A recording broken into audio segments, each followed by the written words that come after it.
Hello friends, welcome to CKY education. दोस्तों, आप सभी का स्वागत है CKY एजुकेशन में। आज हम डिस्कस करेंगे भारत के भूगोल, ठीक है, क्योंकि बायोलॉजी हमारा एंड हो गया है। तो आज हम डिस्कस करने वाले हैं भारत के भूगोल, उसके बाद विश्व भूगोल, उसके बाद सामान्य भूगोल को डिस्कस करेंगे, ठीक है। तो चलिए स्टार्ट करते हैं। दोस्तों, आप सभी से आग्रह है कि प्लीज़ यदि आप नए हैं इस चैनल पर तो प्लीज़ चैनल को सब्सक्राइब कर दीजिए एंड वीडियो को लाइक कर दीजिए। तो चलिए, हमारा पहला टॉपिक है क्या, भारत की स्थिति एवं विस्तार, उसके बाद भारत के पर्वत, उसके बाद ये सब पढ़ेंगे, ठीक है। तो चलिए दोस्तों, आप सभी से आग्रह है कि प्लीज़ वीडियो को आप पूरा वॉच कीजिए, लास्ट तक देखिए, तब आपको समझ में आएगा आप इसमें से कितना क्वेश्चन सही कर पा रहे हैं। यदि आप इसमें हम डिस्कस करने वाले हैं 40 क्वेश्चन, आप इसमें से 30 क्वेश्चन का सही आंसर देते हैं तो आप पढ़ने वाले विद्यार्थी हैं, ठीक है। तो चलिए, प्राचीन यानी आपके पास अच्छा खासा नॉलेज है। प्राचीन भारतीय भौगोलिक मान्यता के अनुसार भारतवर्ष किस द्वीप का अंग था? इसका आंसर क्या होगा? जम्बू द्वीप। क्या? जम्बू द्वीप का अंग था, ठीक है। नेक्स्ट है, सर्वप्रथम इंडिया शब्द का प्रयोग भारत के लिए किस भाषा में किया गया? सर्वप्रथम इंडिया शब्द का प्रयोग भारत के लिए किस भाषा में किया गया? तो ग्रीक भाषा में। नेक्स्ट है, भारत की मुख्य भूमि की दक्षिणी सीमा क्या है? बताइए, भारत की मुख्य भूमि की दक्षिणी सीमा क्या है? तो दक्षिणी सीमा है आपका 8 डिग्री 4 मिनट उत्तरी अक्षांश, ठीक है। नेक्स्ट है, भारतीय मानक समय आधारित है। भारतीय मानक समय आधारित है, किस पर आधारित है? तो इसका आंसर हो जाएगा आपका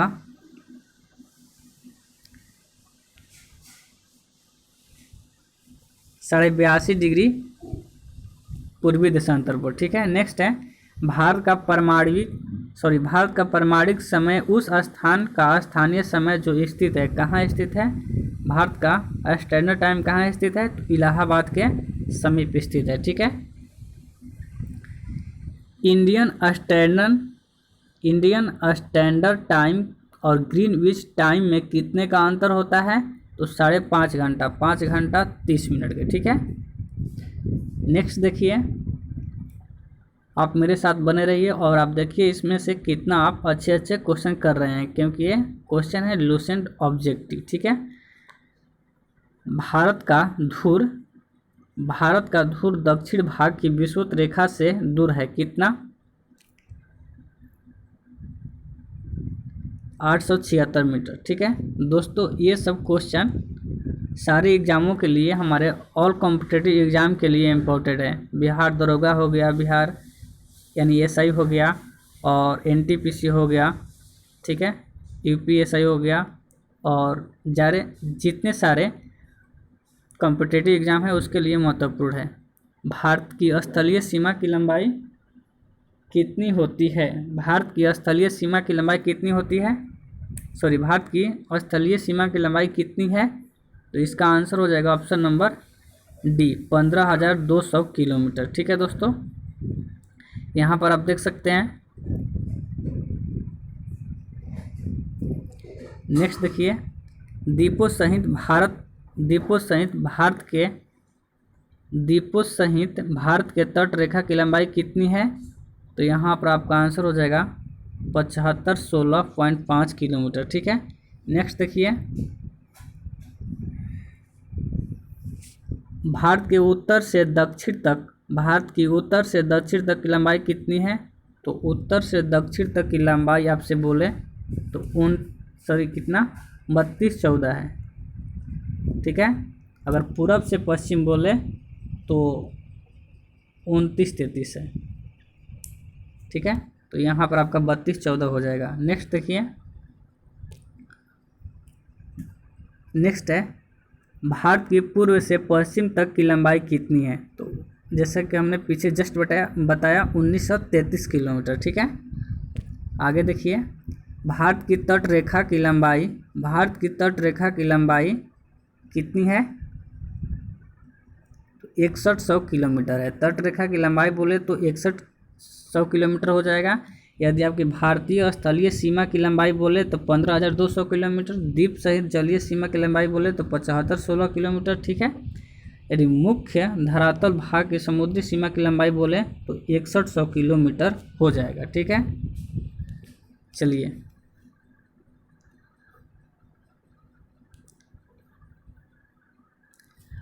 यदि अंडमान निकोबार तथा लक्षद्वीप समूह को भी सम्मिलित करने पर इतना हो जाता है। ठीक है, नेक्स्ट देखिए भारत का क्षेत्रफल विश्व के भौगोलिक क्षेत्रफल का कितना प्रतिशत है?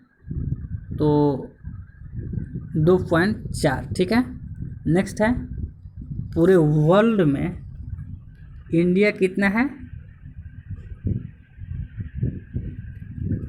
इंडिया है आपका कितना? 2.4%। नेक्स्ट है भारत के कुल क्षेत्रफल का कितना प्रतिशत भाग पर्वतीय क्षेत्र के अंतर्गत आता है?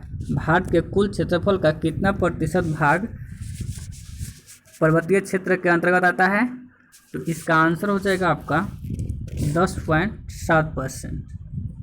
ठीक है, नेक्स्ट देखिए संपूर्ण भारत में कितने प्रतिशत भूभाग पर पर्वत और पहाड़ी स्थित है, यानी पहाड़ियों का विस्तार है? ठीक है, तो इसका हो जाएगा 29.3%। संपूर्ण भारत में कितने प्रतिशत भूभाग पर पठार विस्तार पाया जाता है? संपूर्ण भारत के कितने प्रतिशत भूभाग पर पठार पाया जाता है? तो इसका आंसर हो जाएगा 27.7%। क्या? 27.7%। नेक्स्ट है संपूर्ण भारत के कितने प्रतिशत भूभाग पर मैदान का विस्तार पाया जाता है? संपूर्ण भारत के कितने प्रतिशत भूभाग पर मैदान का विस्तार पाया जाता है? तो इसका आंसर होगा आपका 43%। नेक्स्ट देखिए दोस्तों सारे के सारे इम्पोर्टेंट क्वेश्चन है। भारत की प्रादेशिक जल सीमा समुद्र तट से कितनी समुद्री मील दूरी के बराबर होती है? तो इसका आंसर हो जाएगा आपका 12 मील। ठीक है, नेक्स्ट है भारत का संलग्न क्षेत्र प्रादेशिक जल सीमा के आगे कितने समुद्री मील की दूरी तक है? तो इसका आंसर क्या हो जाएगा? 24 मील। नेक्स्ट है भारत का एकांतिक आर्थिक क्षेत्र संलग्न क्षेत्र के आगे कितने समुद्री मील की दूरी तक है? भारत का एकांतिक आर्थिक क्षेत्र संलग्न क्षेत्र के आगे कितने समुद्री मील की दूरी तक है? तो इसका आंसर हो जाएगा ऑप्शन नंबर बी। ठीक है, 200 मील। नेक्स्ट देखिए भारत में कितने राज्य समुद्र तट रेखा से सटे हैं? बताइए। तो इसका आंसर हो जाएगा आपका 9। ठीक है, 9 राज्य है जो कि सटे हुए हैं समुद्र से। ठीक है, कौन कौन है? तो गुजरात, कर्नाटक, महाराष्ट्र, गोवा, केरल, तमिलनाडु, आंध्र प्रदेश, उड़ीसा और पश्चिम बंगाल। ठीक है, 3 3 6 6 3 9 हो गया। ठीक है, नेक्स्ट देखिए भारत में निम्नलिखित में से किस राज्य का तट रेखा सबसे लंबी है? तो गुजरात का तट रेखा सबसे लंबा है। ठीक है, ध्यान रखिएगा, जो कितना है 1214 किलोमीटर है। ठीक है, समुद्र तट से सटा हुआ है। नेक्स्ट देखिए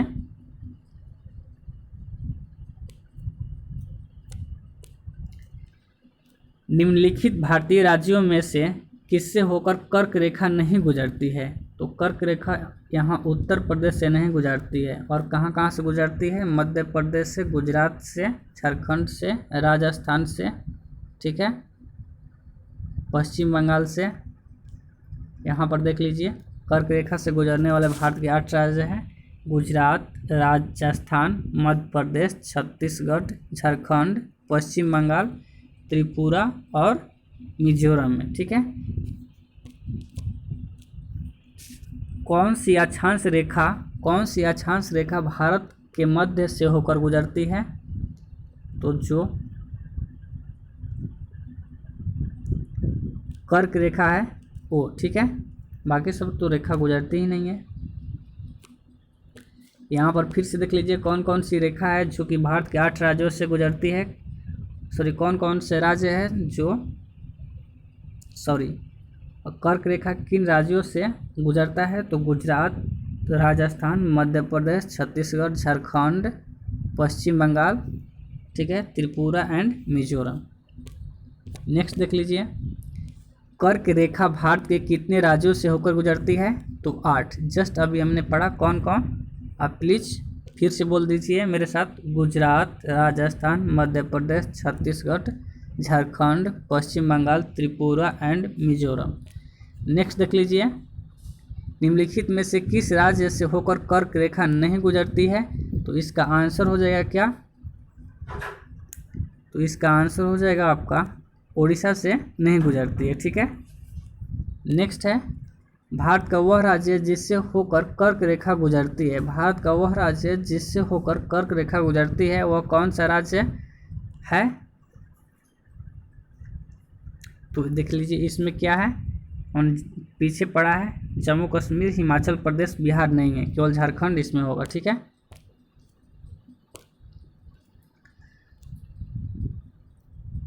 भारत की मुख्य भूमि का दक्षिणी नोक किसे कहा जाता है, तो इंदिरा पॉइंट को दक्षिणी नोक कहा जाता है। नेक्स्ट देखिए दोस्तों, भारत के दक्षिण के सबसे दूरस्थल बिंदु कौन सा है, तो इंदिरा पॉइंट ही है, ठीक है।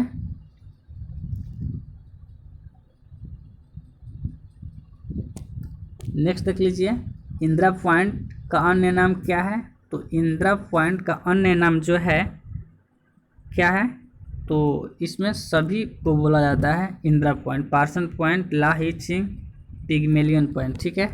यहाँ पर देख लीजिए, बट इंदिरा पॉइंट से ये बहुत फेमस है, ठीक है।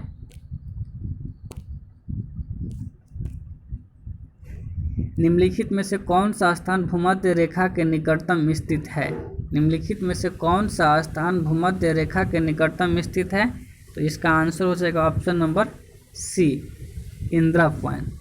नेक्स्ट देखिए, भारतीय भूमि का सर्वाधिक उत्तरी भाग कौन सा है, भारतीय भूमि का सर्वाधिक उत्तरी भाग कौन सा है, तो इसका आंसर हो जाएगा option number D, Indira Kaul, ठीक है। जो कहाँ है, जो जम्मू कश्मीर राज्य में स्थित हो गया है। राज्य क्यों, क्योंकि इस समय जम्मू कश्मीर 2019 से राज्य बन गया है, यूटी नहीं रहा है, ठीक है। भारत का दक्षिणतम स्थान इंदिरा पॉइंट निम्नलिखित में से कहाँ स्थित है, भारत का दक्षिणतम स्थान इंदिरा पॉइंट निम्नलिखित में से कहाँ स्थित है, तो इसका आंसर हो जाएगा आपका अंडमान निकोबार द्वीप समूह में, ठीक है, अंडमान निकोबार द्वीप समूह में। नेक्स्ट देखिए, भारत की मुख्य भूमि को रामेश्वरम द्वीप को कौन अलग करता है, भारत की मुख्य भूमि को रामेश्वरम द्वीप से कौन अलग करता है, तो इसका आंसर क्या होगा, option number B, Pamban channel, क्या, पंबन चैनल। आदम का पुल निम्नलिखित में से किन दो देशों के मध्य स्थित है, आदम का पुल निम्नलिखित में से किन दो देशों के मध्य स्थित है, तो इसका आंसर हो जाएगा आपका भारत एवं श्रीलंका, ठीक है। आदम का पुल समझ रहे हैं आप,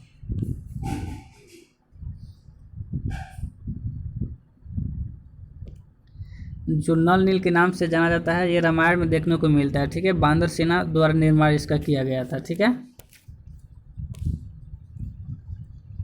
निम्न द्वीपों के युग्म में कौन सा एक 10 अंश जल मार्ग द्वारा आपस में पृथक होता है, तो 10 अंश यानी 10 डिग्री चैनल से कौन सा इसमें पृथक होता है, बताइए आप, तो इसका आंसर हो जाएगा अंडमान और निकोबार 10 डिग्री चैनल से अलग होता है, यानी 10 डिग्री चैनल, ठीक है। भारत के अंडमान एवं निकोबार द्वीप समूह में छोटे छोटे अंडमान द्वीप को कार निकोबार द्वीप से अलग करने वाली जल संधि है, जो 10 डिग्री अक्षांश उत्तर पर स्थित है। यह लगभग 155 किलोमीटर चौड़ी 10 डिग्री लैटीट्यूड, ठीक है, अक्षांश के समीप पश्चिम बंगाल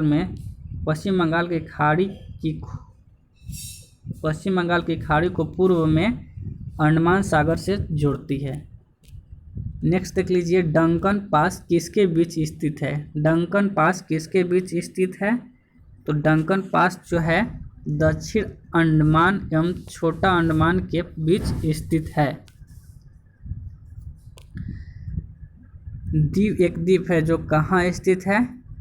तो महाराष्ट्र के तट पर कि गोवा के तट पर? क्या होगा आंसर इसका? तो इसका आंसर होगा गुजरात के तट पर। क्या? गुजरात के तट पर स्थित है।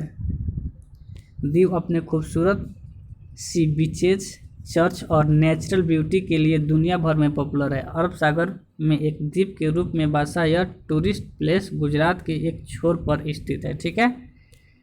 और देखिए, श्रीलंका को भारत से पृथक करती है, श्रीलंका को भारत से पृथक करती है कौन?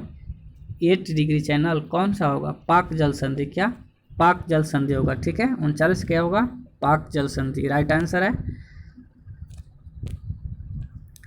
भारत तथा चीन के बीच सीमा बनने वाली रेखा कौन है? भारत और चीन के बीच मैकमोहन रेखा है। ठीक है।